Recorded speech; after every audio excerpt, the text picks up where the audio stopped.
The rain came down in thin silver threads, turning the dirt road into dark mud.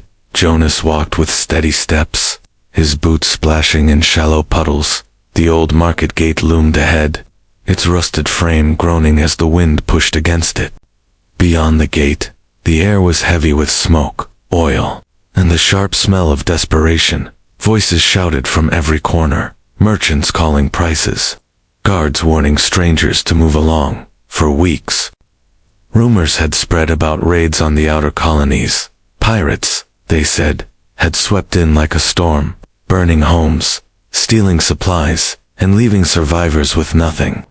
Jonas had seen a few of those survivors come through the market before, but most didn't last long. Without money, without friends, the city swallowed them whole. Near the gate, he saw her. She was standing in the mud, barefoot, clothes torn at the seams. Her skin was a pale lavender, almost glowing under the gray sky. Her eyes were silver, deep and empty, like a well with no water. Two small children stood beside her, clinging to her arms. One of them coughed, a weak sound that made Jonas slow his pace.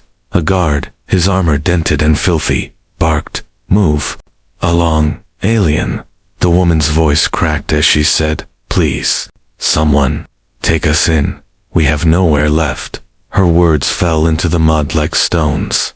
The guards laughed, one tossing a piece of stale bread onto the wet ground. The bread landed in a puddle, soaking instantly, but she didn't bend to pick it up. Instead, she lifted her head and looked at Jonas. It wasn't just a look, it was a plea, the kind that came from the very last thread of hope. Jonas kept walking for a few steps, telling himself it wasn't his problem. The market was dangerous, food was scarce, and strangers meant trouble. But the youngest child whispered, "Mama, I'm cold," and something inside him stopped him. In his tracks, Jonas turned and walked toward them. The guards shifted to block his way. "Keep walking, human," one said, hand resting on the hilt of his knife. Jonas spoke calmly, "She's with me." The taller guard smirked, "And who's gonna feed her?" "You." Jonas didn't answer, he just kept his eyes on the man until the smirk faded. The widow blinked, unsure if she should speak. Jonas said quietly, "Come." She hesitated, then took her children's hands and followed. They walked through the crowded market, the smell of fried roots and burnt meat hanging in the air. Everywhere, eyes followed them. Whispers rose among the traders. Humans did not usually take in alien refugees, especially not widows from the ruined colonies. Jonas led them into a narrow alley, away from the noise. "What's your name?" he asked Lyra. She said softly, her voice barely holding together. "And your children?" "This is Thane," she said, touching the older boy's shoulder. "And this is Mira," she whispered, brushing the younger girl's tangled hair from her face. Jonas nodded. He didn't ask about the father, he could already guess. Her clothes, her eyes, the way she stood like someone expecting another blow. These were the marks of a life torn apart. Lyra's hands trembled as she spoke again. "If you send us away, we will die." Jonas looked at her for a long moment. He didn't have much, but he had a roof, some food, and the choice to turn away or not. He remembered the faces of people he hadn't helped before, people who were now just memories buried under the market's filth. This time, he couldn't walk away. "Stay close," he said, "and don't let go of my hand." Lyra's silver eyes flickered with something fragile, hope trying to live again. The children clung to him, their small fingers cold against his skin.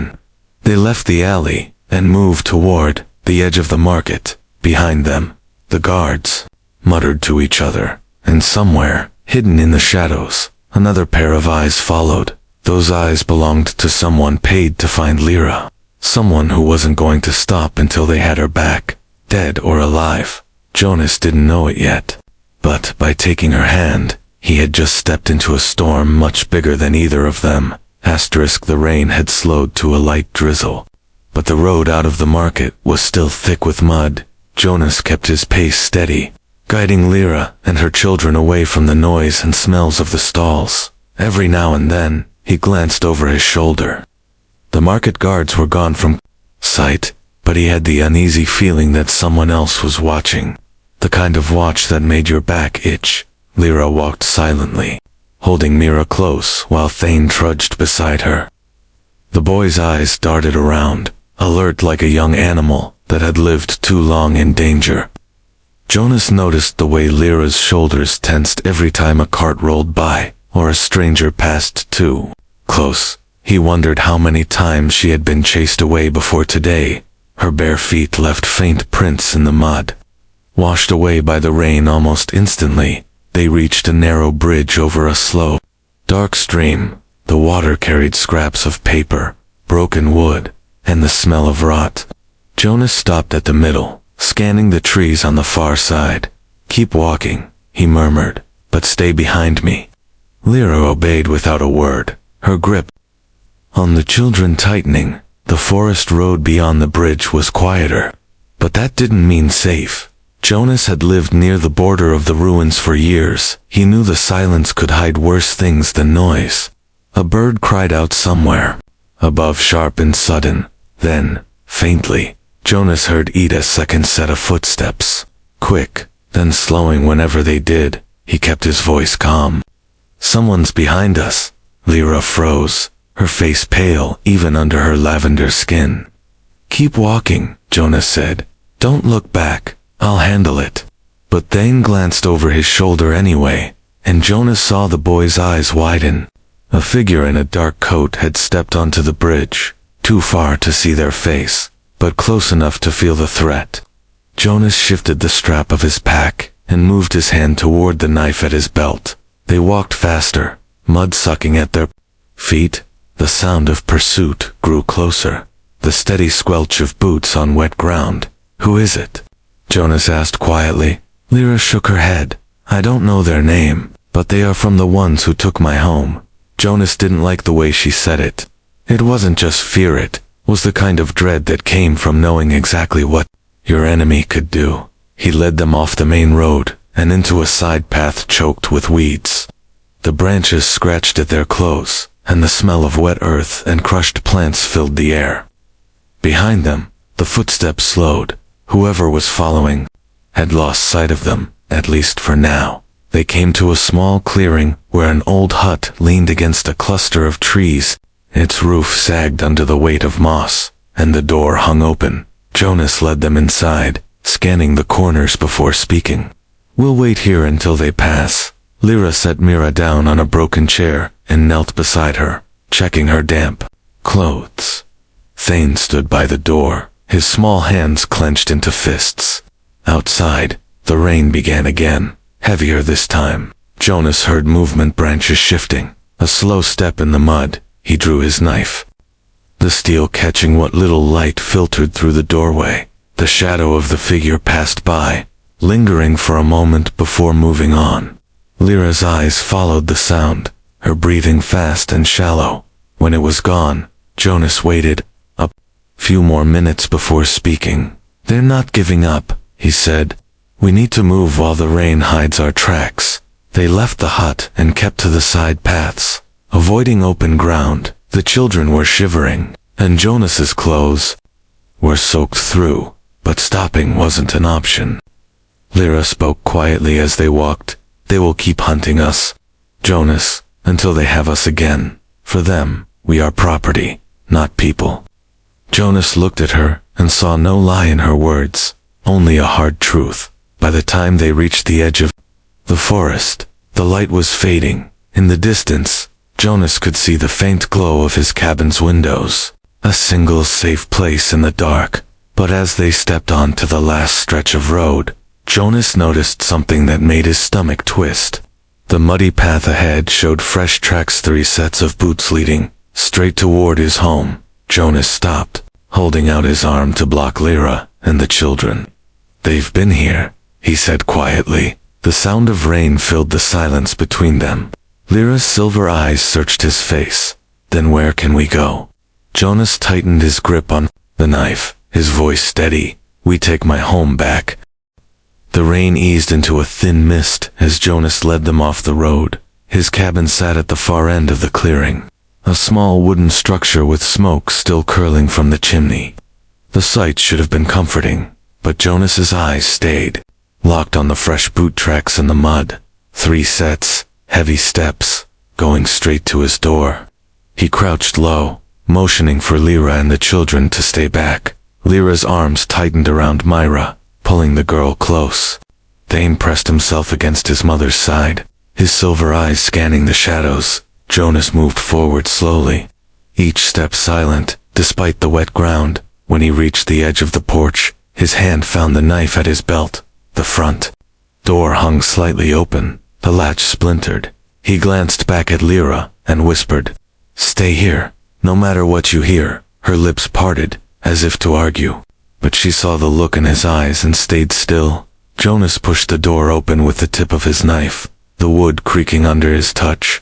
Inside, the air was warm from the fire, but it carried another scent in washed bodies and damp leather.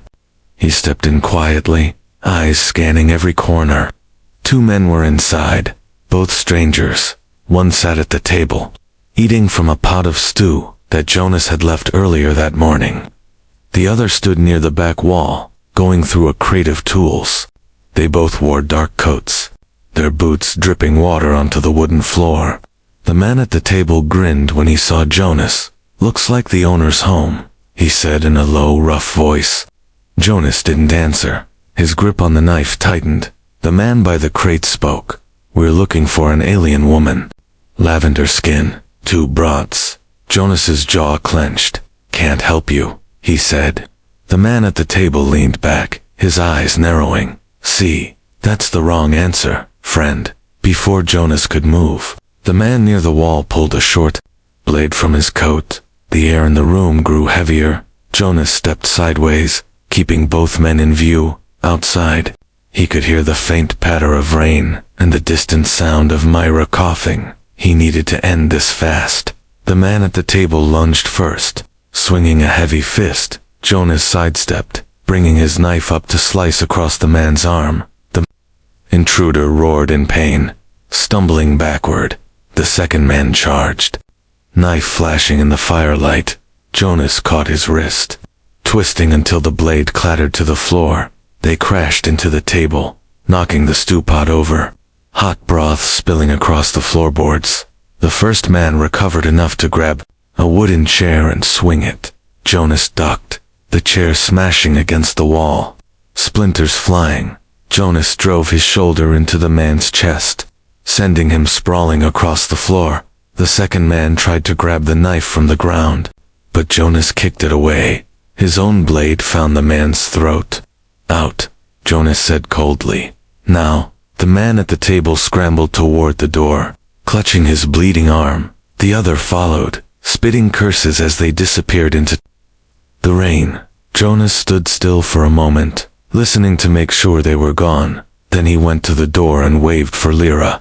She hurried in with the children, her eyes darting around the room. She saw the broken latch, the spilled stew, and the faint smear of blood on the floor.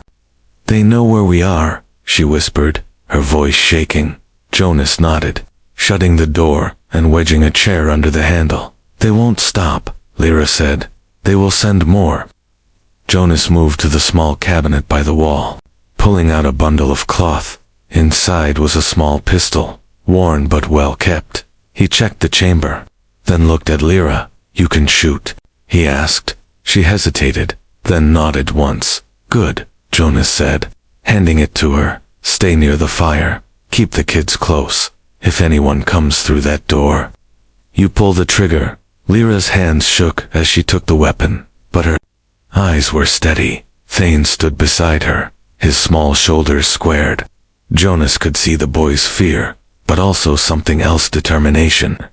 Jonas grabbed a spare coat and stepped back onto the porch. The rain was colder now, the night darker. He scanned the tree line, knowing those men wouldn't go far. They would watch, wait for a chance, and strike when they thought it was safe. But Jonas wasn't planning to give them that chance. He would make the first move. Jonas moved into the rain without a sound. The forest ahead was a wall of black shapes, wet leaves glistening in the faint light from his cabin's windows. He kept low, stepping only where the ground was firm enough to avoid the sucking sound of mud. Behind him, the faint glow of the fire marked where Lyra and the children waited. He promised himself they would still be there when he returned. He followed the tracks easily at first. The intruders had run in a hurry, their heavy boots cutting deep into the wet earth. Each step pointed toward the thicker woods beyond the clearing. Jonas's knife rested loose in his grip, its handle warm, despite the cold night air. He slowed his breathing, listening for anything that didn't belong. To the forest, a twig snapped up ahead, sharp and close. Jonas froze, crouching behind the trunk of an old pine. Through the sheets of rain, he saw them. The two men from his cabin, huddled near a fallen tree, one holding a blood-soaked cloth to his arm. They were talking, voices low, but clear enough in the still air. "He'll follow us," the uninjured man muttered. "That's the point," the wounded one replied. Grimacing, Jonas narrowed his eyes. They weren't just running, they were leading him somewhere. That meant more men, or worse, waiting ahead. He considered turning back, but then he thought of Lyra's words. They will keep hunting us until they have us again. If he left now, they'd return with more. He shifted silently to the side, circling around them until their backs faced him. His boots sank into moss and wet soil, muffling each step. A sudden shout split the night. From the shadows beyond the fallen tree, 3 more figures emerged, all armed, all wearing the same dark coats. Jonas ducked lower, watching as the group gathered together.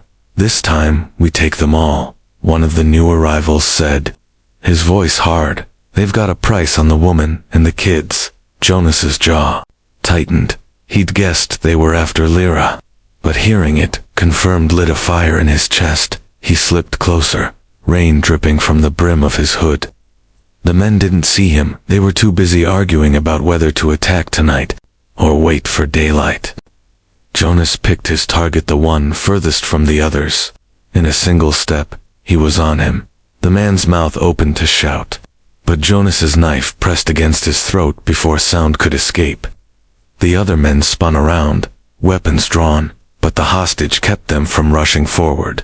"Drop them," Jonas growled, his voice carrying through the rain. The wounded man sneered. "You won't kill him." Jonas's eyes didn't blink. "Try me." One by one, the knives lowered, though their owner's eyes stayed sharp and full of hate. "You're going to leave," Jonas said, "and you're not coming back."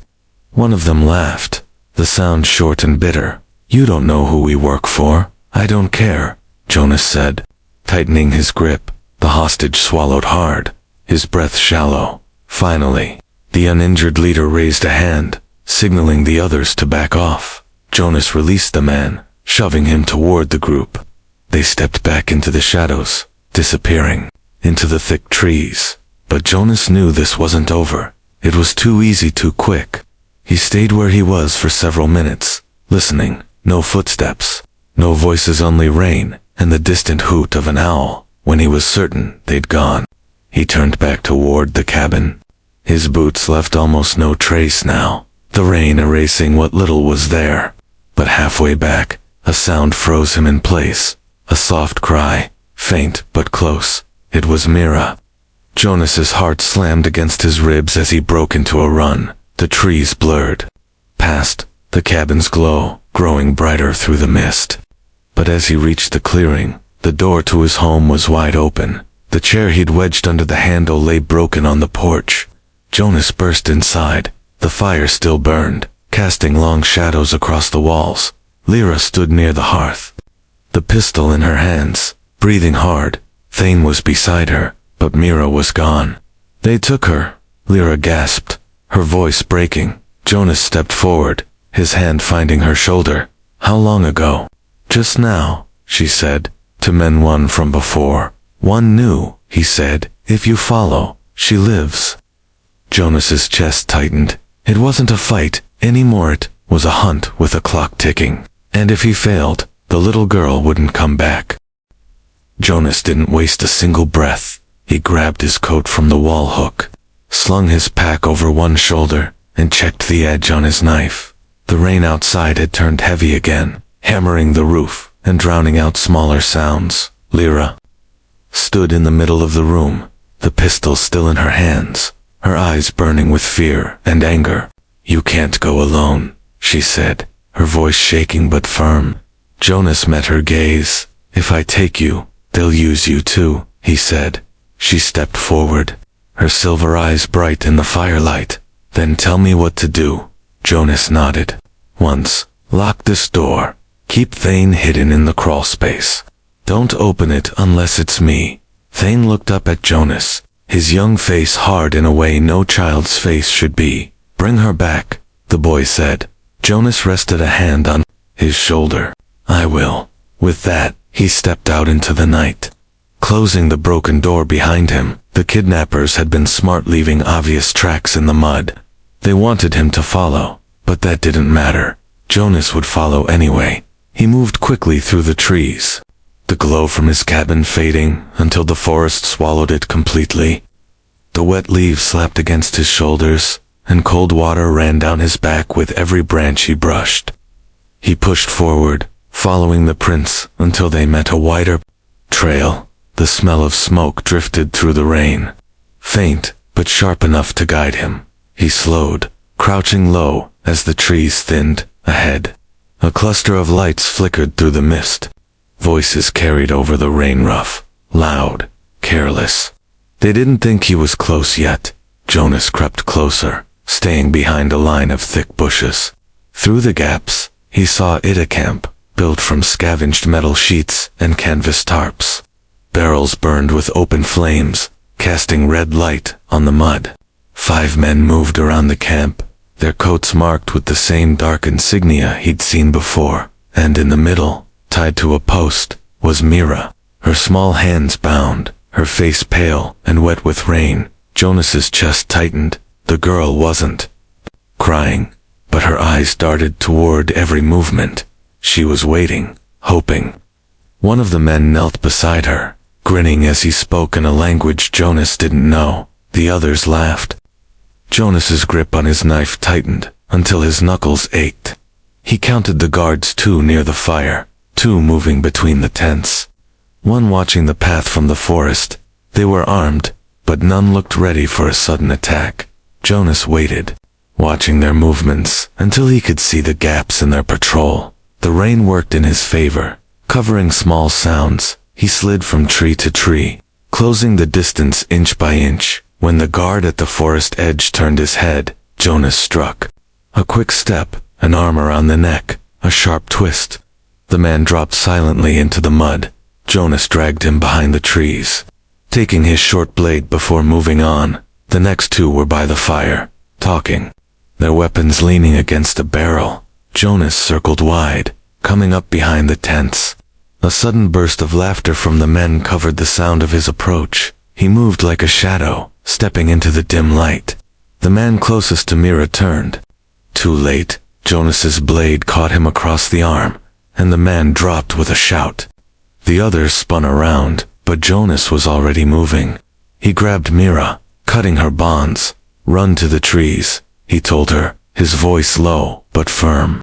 She nodded once and darted into the darkness, her small feet splashing through the mud.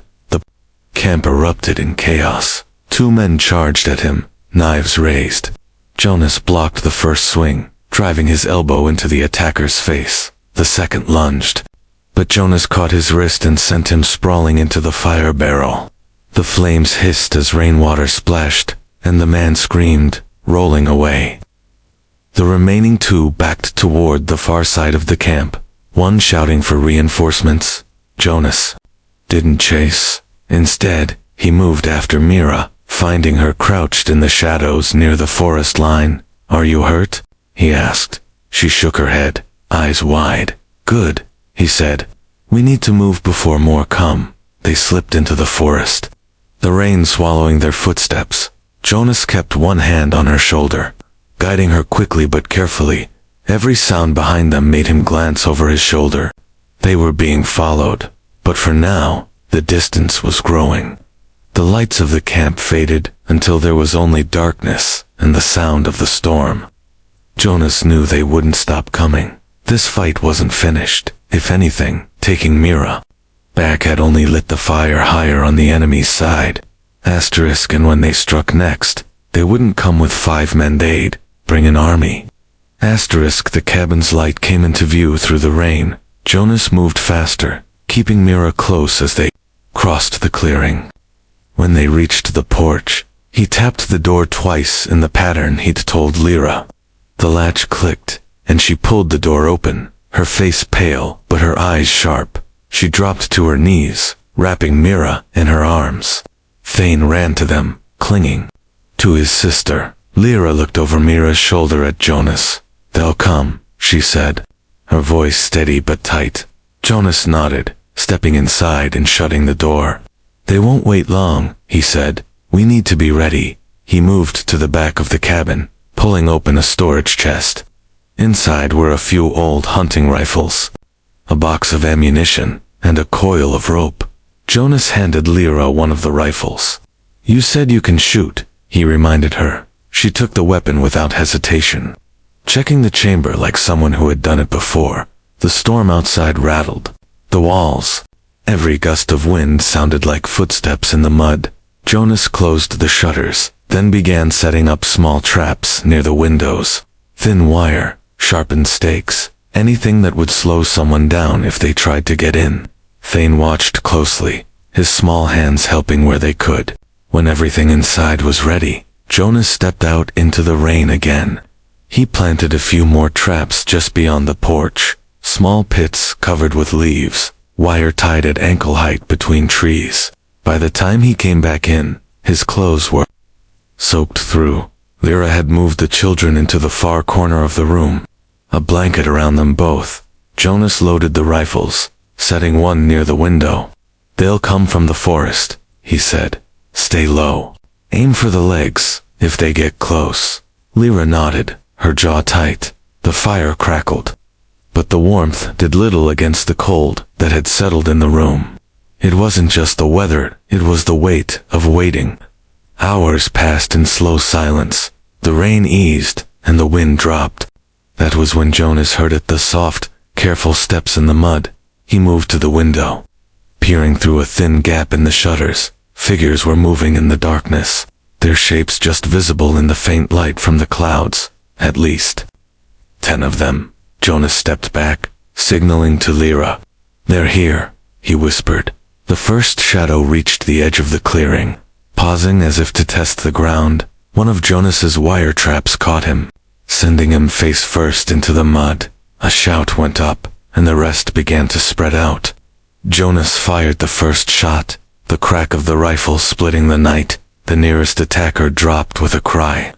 The others rushed forward, but the traps slowed them. One fell into a pit, another stumbled into the sharpened stakes. Lyra fired from the other window, her aim steady, despite the pounding in her chest. 2 men fell before they could reach the porch.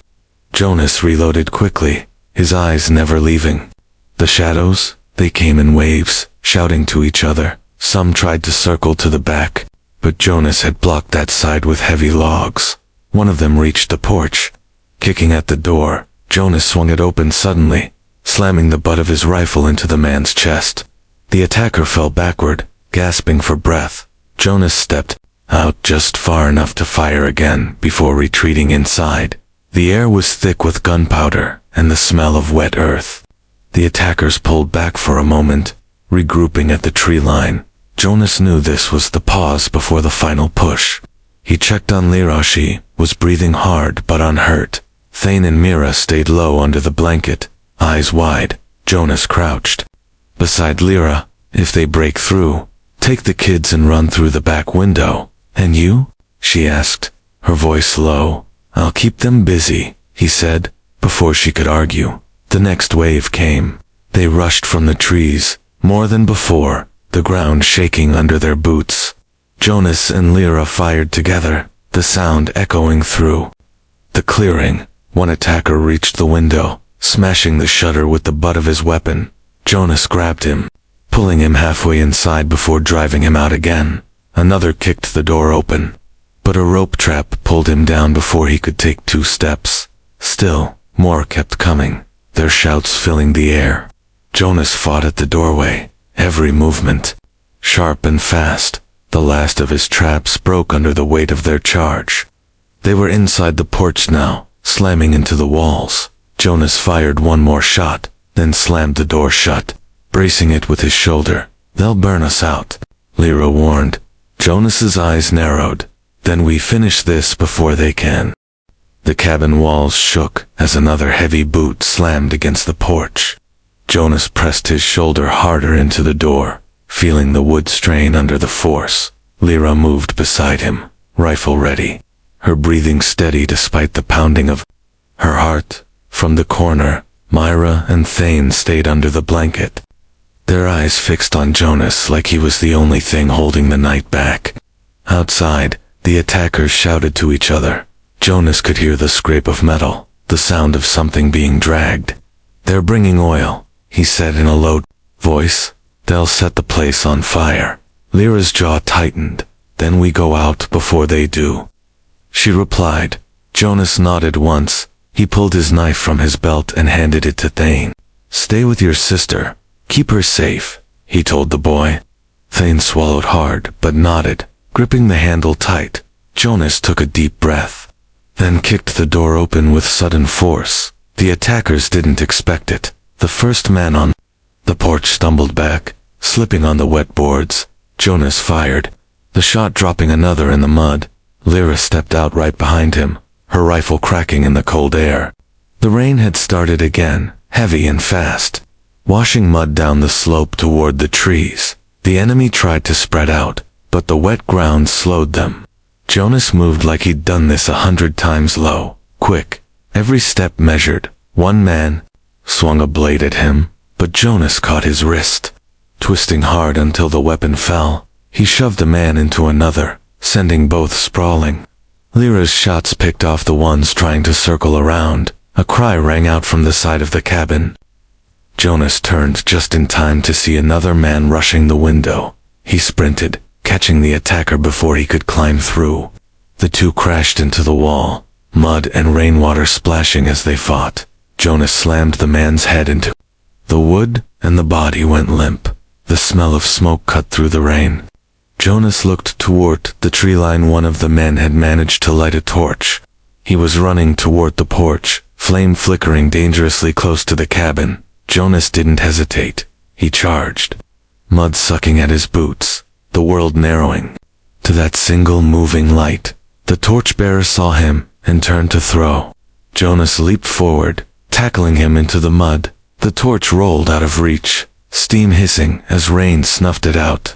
The man tried to pull a knife, but Jonas's elbow drove the air from his lungs.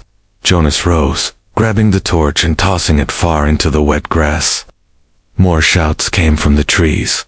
The rest of the attackers were pulling back. Jonas stood still for a moment, chest rising and falling. They were retreating, but not because they had given up. He knew this felt like the pause before something worse. He jogged back to the cabin. Lyra was at the door, rifle in hand, scanning the clearing. "They're leaving," she said, her voice unsure. "For now," Jonas replied. Stepping inside, the children were still in the corner, Thane holding the knife exactly as Jonas had told him. Jonas closed the door and wedged the last solid chair under the handle. The rain drummed on the roof, masking whatever sounds still lingered beyond the clearing. He moved to the window and watched the tree line. Shadows shifted, then melted away completely. Only the forest remained, dark and still. Lyra lowered her rifle and sank into a chair. For a moment, no one spoke. The only sounds were the rain, the fire, and the soft breaths of the children. Jonas finally turned to her. "This isn't over," he said quietly. "They'll send more." Lyra met his eyes. "Then we keep fighting," she said. Her voice carried no fear now, only a steady resolve. Jonas nodded slowly. In her face, he saw the same thing he felt inside. A choice made. A line drawn. He checked the rifles, reloaded what he could, and set the weapons back within reach.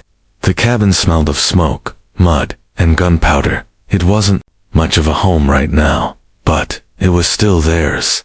Jonas moved to the fire and fed it more wood, the flames rising higher. The light filled the room, chasing away the dark just a little. Outside, somewhere beyond the trees, a horn sounded low and long. Jonas's eyes narrowed. It wasn't a call of retreat, it was a promise. He turned back to Lyra. "They'll come at dawn," he said. Lyra rose from her chair. "Then we'll be ready." The children huddled together under the blanket. The rain kept falling, but in that small cabin, surrounded by danger, they had made a stand, and Jonas knew, deep in his bones, that whatever came next, they would face it together. Asterisk.